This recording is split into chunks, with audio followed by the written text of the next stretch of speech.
Hello, hello! My name is Callista, and welcome back to the Excavation of Hob's Barrow.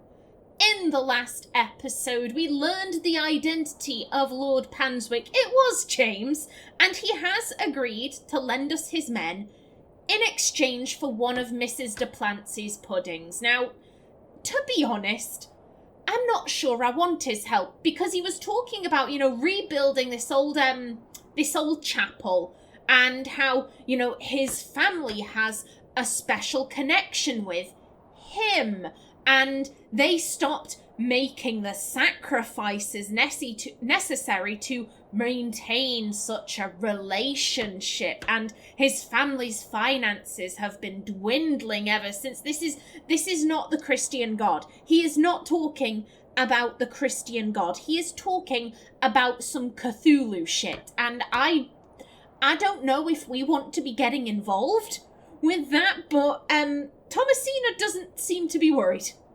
Thomasina does not seem to care, and so Thomasina is gonna do what Thomasina is gonna do. Now, let's see, what do we have? We just have the men and the equipment. The men look like they've spent many a long day exposed to the harsh moorland weather. They probably have been. Is his lordship joking about the Bakewell puddings? No, miss. His lordship is a man of folly. How ridiculous! He treats you all right if you do what he asks. I love that. His lordship is a man of folly, which translates into modern speak to the man is a proper weirdo. I'm telling you. The men look like they've spent many a long day exposed to the harsh moorland weather. Please let us get on with our toil. If you do as his lordship requests, we'll help you tomorrow. But I want to bother you. Please let us get on with our toil. If you do as his lordship requests, we'll help you tomorrow. Okay, you don't have anything to actually go into detail about. Got it. They have some decent equipment here. It will be more than useful for the excavation. Can we take it? They have some decent equipment here. It will be more than useful for the excavation. I do love how Thomasina keeps me from thieving. She keeps me from nicking stuff.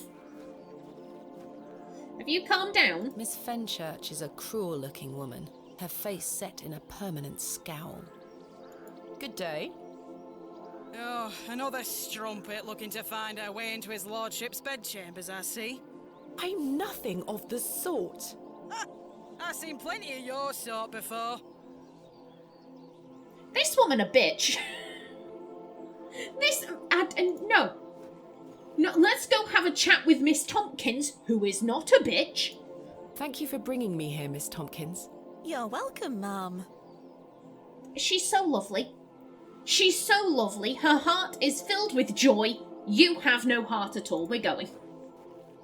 Let's go get that tart or pudding or whatever it was.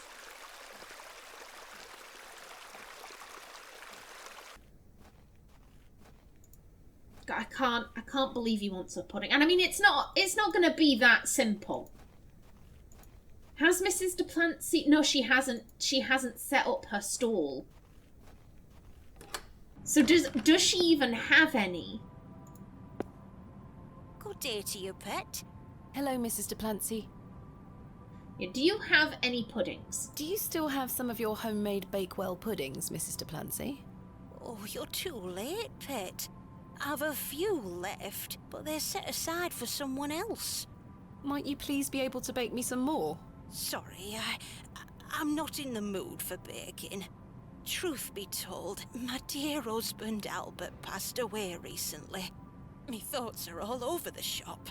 I'm so sorry to hear that. Aye, he's in God's hands now. Oh, there is that, there's the fresh grave in the graveyard that doesn't have a headstone. Oh, I'm so sorry. Were you married to Albert a long time?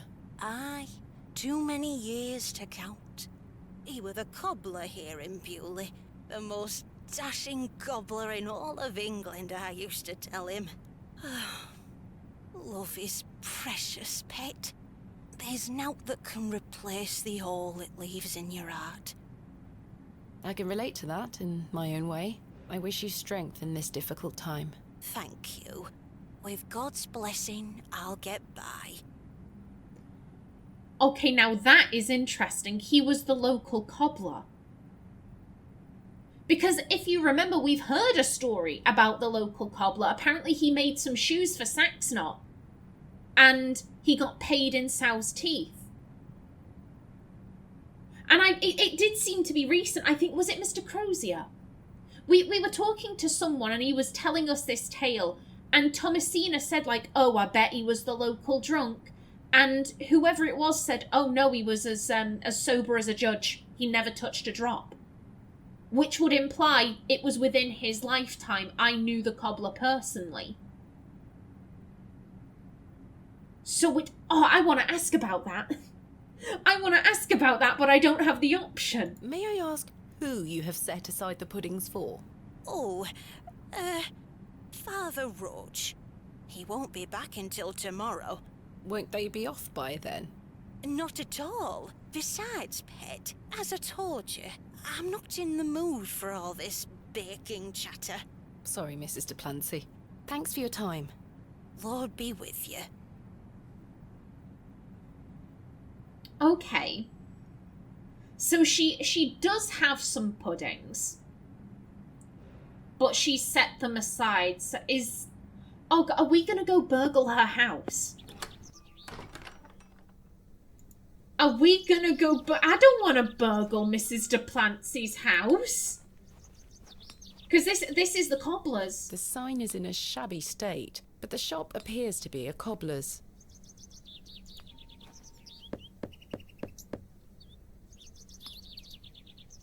No one here. Okay, good. I like Mrs. de Plancy. I like Mrs. de Plancy. I didn't want to, break into a home and rob from her. I mean, she mentioned her husband. We know where his grave is. Oh, hello. You're right. Bad omens. He looks like a rather shady character. I can't think of anything else to talk about right now. Okay. But at least now he has a cross. The simple wooden cross bears a small plaque, on which is inscribed the name Albert de Plancy. Relative, are you? No, just looking. He were the cobbler. Who's going to mend me boots now?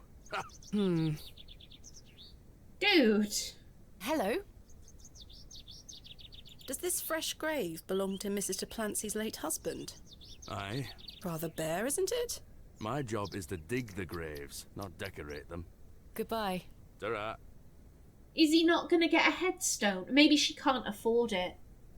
Or maybe this is like a temporary thing. We put up the little wooden cross whilst whoever makes the headstones makes it, and then we can just swap it out, maybe? But still, like, oh, who's going to mend me shoes now? A man is dead. A man is dead. Stop thinking about your footwear. Good day to you, Pet. Hello, Mrs. de Plancy. Yeah, we've seen the grave. I saw your late husband's grave, Mrs. de Plancy. I am very sorry for your loss. Thank you, Pet. I'm ashamed to say I couldn't afford nought more than a simple wooden cross. You were a colourful man, our Albert. He deserves better. He loved his flower beds. He's only been gone a fortnight, and already his plants have gone to rot. May the Lord forgive me. Plants are difficult to maintain. I'm sure Albert would understand. His precious hippeastrum were the first to go. I would have loved to lay one on his grave. I'm not familiar with this flower. What does a hippeastrum flower look like? Oh, beautiful things they are. Tall stems topped with large red flowers. Hard to grow in this climate. They were his pride and joy. The remarkable thing is there's no scent to 'em. That's why he loved 'em so much. You see, he hated anything that smelled sickly sweet. Hippeastrum were just perfect. Let me know if you come across one, won't you? Of course, Mrs. de Plancy. I'm pretty sure we have. There was a big red flower in the by the manor. What does a hippiastrum flower look like? Oh, beautiful things they are. Tall stems topped with large red flowers. Hard to grow in this climate. They were his pride and joy. The remarkable thing is there's no scent to 'em. That's why he loved 'em so much. You see, he hated anything that smelled sickly sweet. Hippiastrum were just perfect. Let me know if you come across one, won't you? Of course, Mrs. de Plancy. Okay, so this is repeatable. Okay, got it. Thanks for your time. Lord be with you. And you, madam. I love Mrs. de Plancy. She's so sweet. I'm not gonna... If anything happens to Mrs. de Plancy, or it turns out that Mrs. de Plancy was, you know, evil this whole time, I will be devastated. I will be devastated. I like her. But yeah, I'm pretty sure there was that big red flower in the flower beds. The fact that she specified, like, oh, they're difficult to grow in this climate. They're difficult to grow in this climate, therefore you would need the time and money to put into them. Yeah. Yeah, of course the noble guy has them. These matched the description of the flowers Mrs. de Plancy mentioned.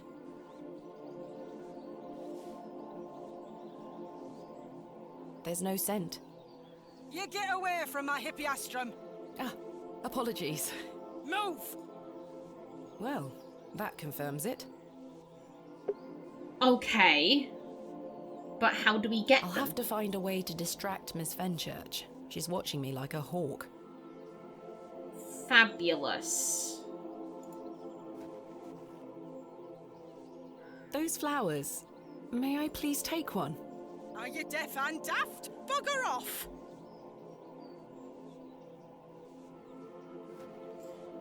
Yeah, there's no talking to her. I'm gonna try once more just to see if we can get an actual, like, conversation box and ask her questions. Bullying old Harridan. There's no point trying to speak with her. Yeah, no. No, I think we need to distract her. I don't want to direct her ire at Miss Tompkins, because Miss Tompkins has been very sweet to us, but... Good day. Hello. I really need one of those hippiastrum flowers. Why? It's a long story.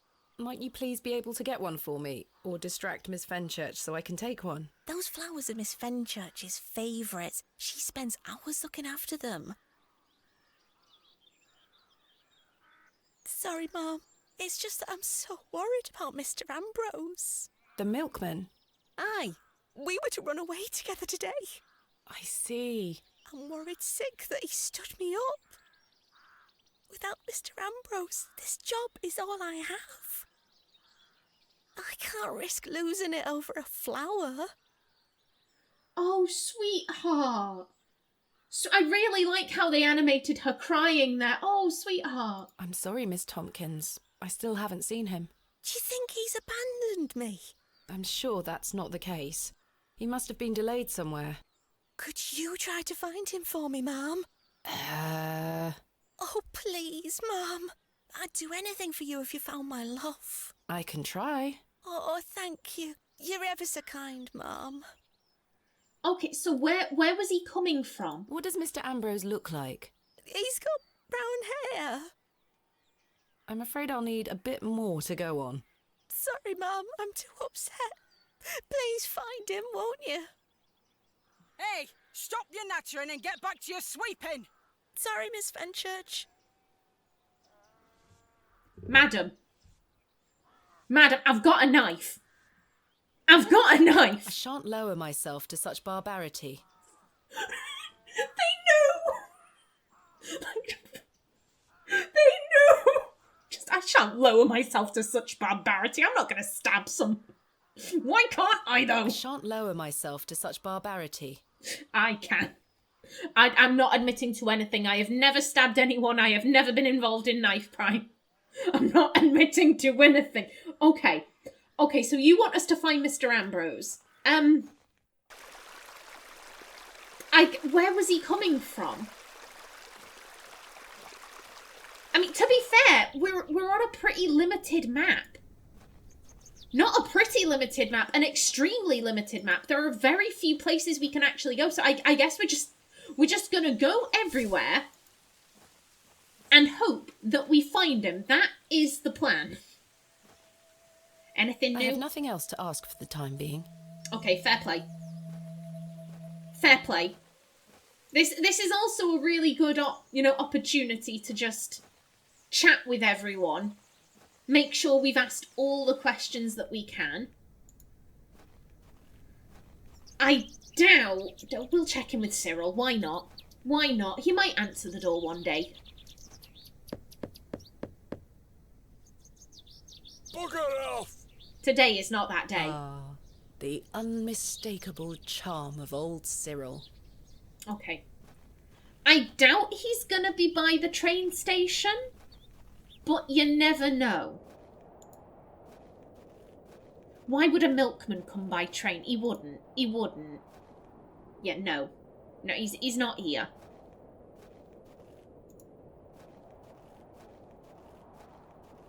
I mean, that's a thought. I'm pretty sure we know where all the roads go, except for there's one where, like, every time we've been, she says, like, oh, it just stretches off and she turns around. Good day.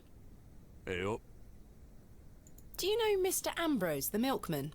He's here every market day. Except this one. Aye. I haven't seen him today. Any idea where he might be? Not in the slightest. Thanks for your time. Aye. Speak to you later. Okay. Oh, you're still selling pies. Time for a juicy mutton pie? Do you know Mr. Ambrose, the milkman? Aye, I do. Why'd you ask? Isn't he normally here at the market? Aye, he's normally 2 pies in by now. Don't know where he is. I'm sure someone around here must know where he is. Goodbye. Let me know if you get hungry now, lass. Oh, I'm always hungry. I'm always hungry for pie. Or a nice Scotch egg. Good day. Care to buy some apples? No, but have you seen the milkman? Do you know Mr. Ambrose, the milkman? Eddie? Aye. Have you seen him today? No. Well, maybe his milk's gone off. I hope so. Might mean some of his customers have some spare coin for me veggies. Ah! Goodbye. You know where I am. That was a bit ominous. You know where I am. Okay. Oh, the apple's gone. I hope that worm is reached. Oh, hello. Hello again, Mr. Shoulder. Miss Bateman. Do you know Mr. Ambrose, the milkman? Aye, I know the man. Do you have any idea where he might be? No, lass. Why? No matter. Thank you for your time. Aye, Miss Bateman. I'm looking forward to tomorrow. Does no one know which direction Mr. Ambrose comes from? Do you know Mr. Ambrose, the milkman? Aye, a good man. Have you seen him today? Come to think of it, no. Goodbye. See you soon. And, I mean, this guy isn't local. He's not going to know who. But we might as well ask. I can't think of anything else to talk about right now. Yeah. And Cyril's still at home.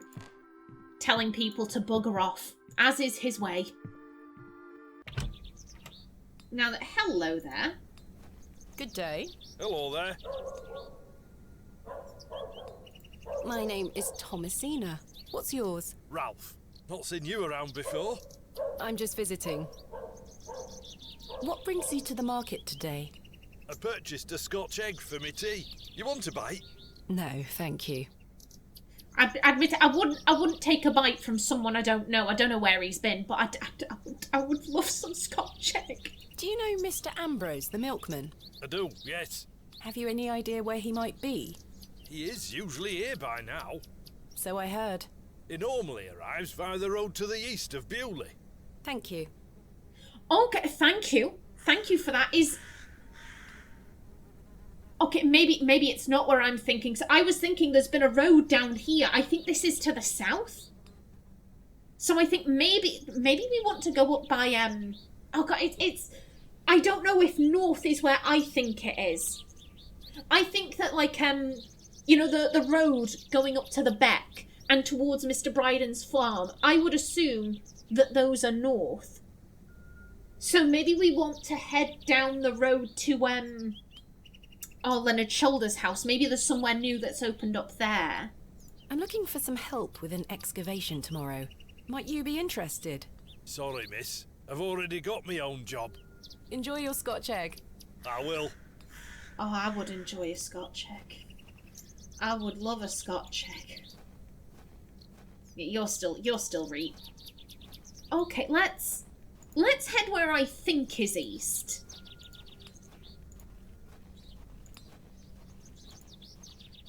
Come on, let's go.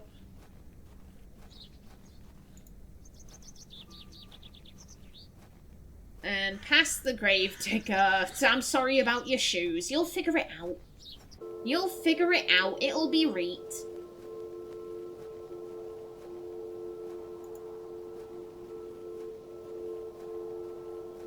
And that strange little girl still isn't back.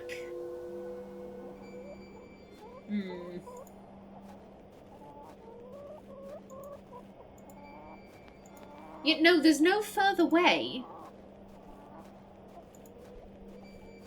Like I said before, there's only one road so far that we haven't figured out where it leads to.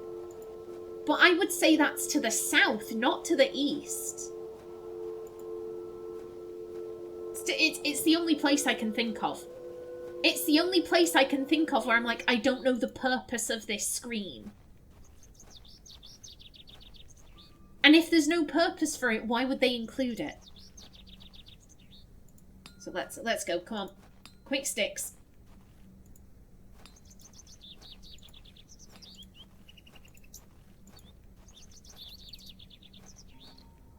Oh. There we are. Your shells are looking much more interesting now. I pestered Mother for years to let me bring some of your treasures here. I think she's worried that I want to follow in your path. She has hidden most of your discoveries away. I had to beg her to bring me to visit you, you know. I shouldn't worry you with all that. Do you know that I have a story for each of these pots? Well, I don't know if they're all true, but they are my memories. Even though I was so young, I still remember our adventures together. Would you like me to share my memories of them? Well, I'm going to, whether you like it or not. She's even older now. She sounds older, at least. Back in the end, the previous memory, she was Daddy. Like there was still she was older. It was oh my goodness, I don't know this voice. I know she voices Karlach in Baldur's Gate 3. Is it Samantha? Samantha Bayard? Something like that. But obviously it was her doing the voice. It wasn't the little girl doing the voice acting, but she was making herself sound younger. This sounds a lot more like the Thomasina that we've gotten to know. This one. We talked about this one already. The red urn you buried in the garden for me. It seems like such a long time ago. We talked about this one already. The red urn you buried in the garden for me. It seems like such a long time ago. Okay, right click and left click do the same thing. All right. This is from the first dig I remember you taking me on. The excavation of West Kennet Long Barrow. I found it wedged behind a stone as you ate your sandwich. You said, "Now there's a tiny urn for a tiny girl."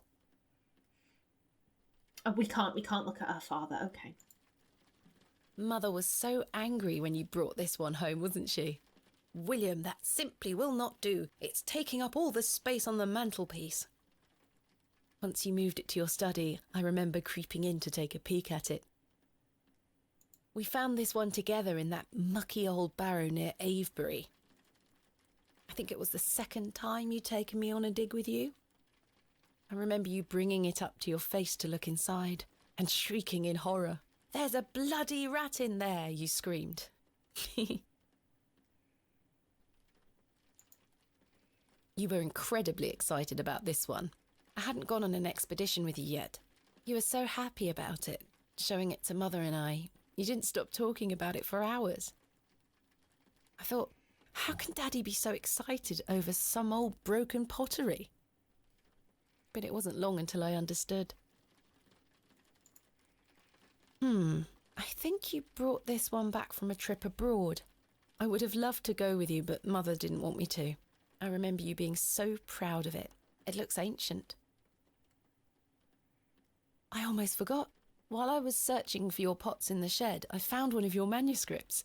I thought Mother had burnt all your notebooks, but she missed one. It was an account of barrows across the east of England. I managed to read it all before Mother took it away. Daddy, it was fascinating. I've decided that is what I want to do with my life. I'm going to travel the country, excavating and documenting my own finds. Well, as soon as I'm old enough to escape Mother, that is. When you're feeling better, we can go out on expeditions together again, just like we used to. I promise you'll get better, Daddy. I'll do whatever it takes to make it so. Oh. Whatever it takes, that is concerning. That is concerning. Because that can mean anything. I want to talk about this for a little bit. I feel really sorry for Thomasina's mother in all of this.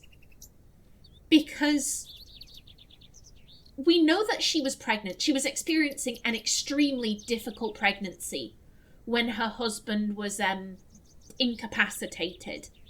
We haven't been directly told, but I think it is extremely likely that she miscarried, considering that Thomasina, she's mentioned a name, Adam, but at no point has she ever said, oh yeah, my little brother Adam. We did this together, we did that together. Oh, I remember when he was a little boy and I found him so annoying, but like now we've gotten better, or, you know, oh, we've used to love each other and now we hate each other. Like, there's been none of that. There's been none of that. So I think it is highly likely that she suffered a miscarriage. And she has a daughter that I think it's clear that she struggled to connect with Thomasina. Thomasina described her as a cold woman in the inn with Arthur. And then as Thomasina grows up, even though her father is in a bed, he can't walk, he can't talk, he can't communicate. And yet Thomasina is still closer to her father than she was her mother. And that would be so difficult. That would be so painful to come to terms with. I am raising my daughter. And I mean, clearly she knew that her husband was up to something, given that she burned all of his notebooks. She lied to Thomasina about how he came to be in this state. I think maybe she didn't know the details, but she at least knew something. She's done all of this to protect her kid, and she is still the secondary parent. And the primary parent is someone who can't get out of bed, who can't even talk to Thomasina. It's not like he's in the bed saying like, oh, Thomasina, my girl, let me share with you my pearls of wisdom. Like, no. He's just laying there. He's just laying there. And Thomasina connects with him more than she can her own mother. And that would be heartbreaking to realise. That would be so heartbreaking. And I don't think Thomasina has ever looked at her mother from that lens, from that angle. She's so focused on her father. She's so focused on him, I don't think she's ever really stopped to think about, like, what must this be like for my mother? She has a husband, but she doesn't have a husband. She's a widow, but she isn't a widow. And she's got a kid who prefers a guy that she hasn't spoken to in, 25 years? She prefers him to the woman that she has been speaking to. Like, that would be awful.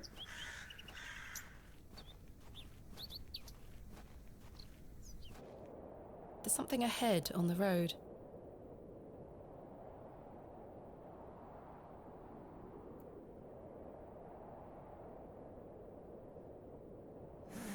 Bloody hell! God.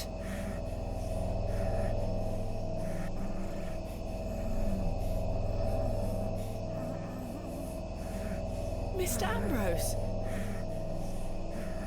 I'm going to help you. Okay. I'm gonna... Herbert? It's Herbert. He's lapping up the spilt milk. Pet him. Pet him. He rejects my love. Spilt milk is soaking into the mud. Mr. Ambrose's cart has been smashed to pieces. Dear God. What cruelty is this? Let me free you, sir. Curses!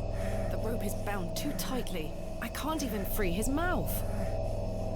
Don't worry, sir. I'll find a way to free you. We have a knife.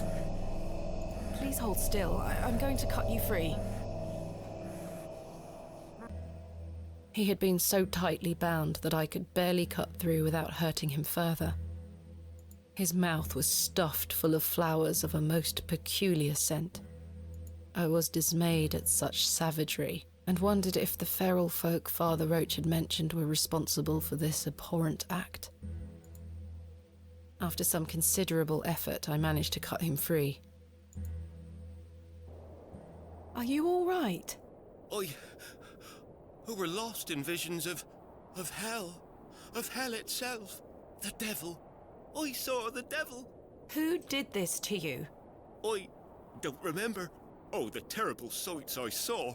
I won't forget them till my last breath. Are you Mr. Ambrose?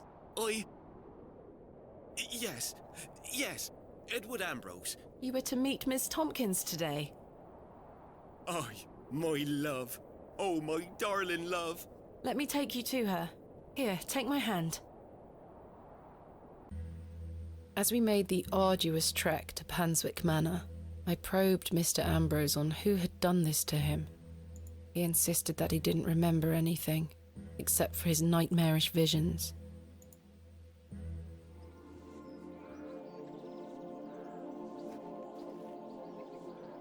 My love. Eddie!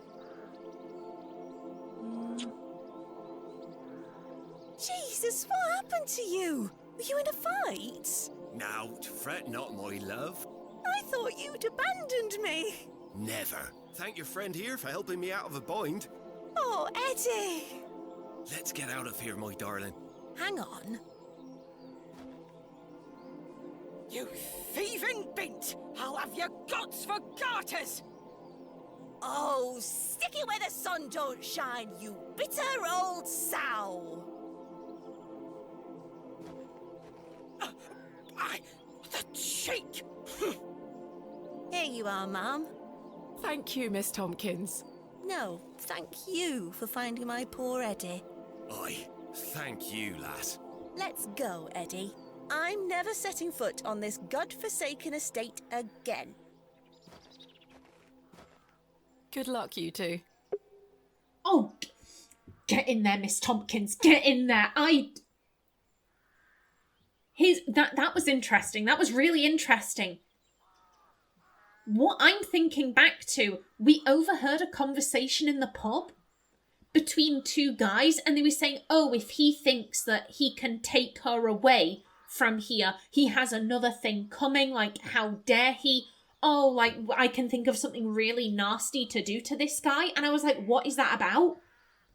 This is the only time we've heard of a fella trying to take a woman away from the village. So I'm pretty sure they were talking about this. So we know who's done this.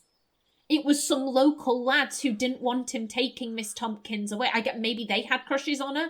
Maybe they thought they could get with her. We know this is a small village. Local lads who want to, get married, have kids. They must have they must not have a very wide pool of women that they can go to because, I'm related to that one, I'm related to that one, I'm related to that one. Miss Tompkins is one of the few I'm not related to, and here we have this fella, this milkman. And if he's coming from a different village, I imagine he's not local. So he's an outsider coming in, taking their woman. I like that. If I'm understanding that correctly, I like that.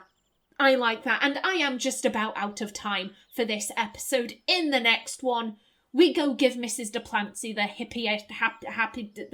the big red flower. We give Mrs. de Plancy the big red flower. But until then, please remember to like if you enjoyed, leave a comment below, And if you wanted to subscribe, it would be very much appreciated. A special thanks to my channel members such as SM2K. I've been Kallista. Thanks for watching and see you in the next episode.